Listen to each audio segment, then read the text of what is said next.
Hello everybody and welcome back to Cooking with Square Food Foundation. I haven't cooked this, Charlotte's cooked this, but it is the most delicious smelling sausage ragu, which comes from southern Italy, and it's got lovely rosemary and fennel and all sorts of other gorgeous things in it. So the first thing that you want to do is prepare all of your vegetables into a lovely fine dice. We've got red onion, celery, carrots, rosemary, garlic and some lemon zest. In a saute pan, pop a good glug of olive oil and add your vegetables, so your carrots, onion and celery, and leave to cook for about 20 minutes, just stirring once in a while with a good pinch of sea salt.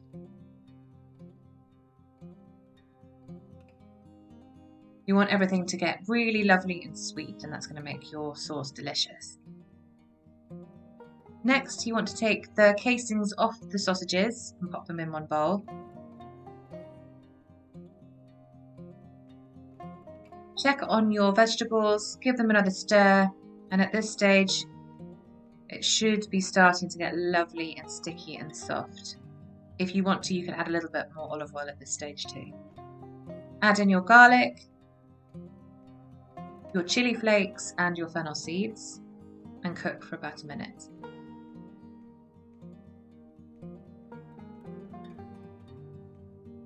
Next, add in your chopped tomatoes, half a pint of milk if you're using it, and some brown sugar. And the milk just makes it beautifully creamy and soft. In a separate frying pan, add your sausages and break them into as smaller pieces as you can. So keep pushing them with the back of a wooden spoon. Add in your lemon zest and also your rosemary.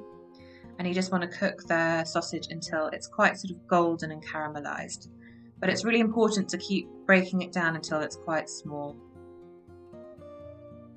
Whilst that's happening, you can get your pasta on the go into a rolling boil, some lovely salted water, cook your pasta until al dente, and then you can add your cooked sausage into your finished tomato sauce. Give everything a really good stir up and then cook it for another 10 minutes just to absorb all of the flavours.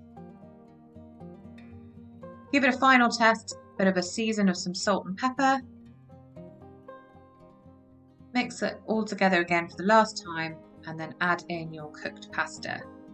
Give it a really good stir, and you might want to save back a little bit of that pasta water to stir through. When you're ready to serve, place it into your pasta bowls. And then I like to finish it off with a little bit of Parmesan cheese.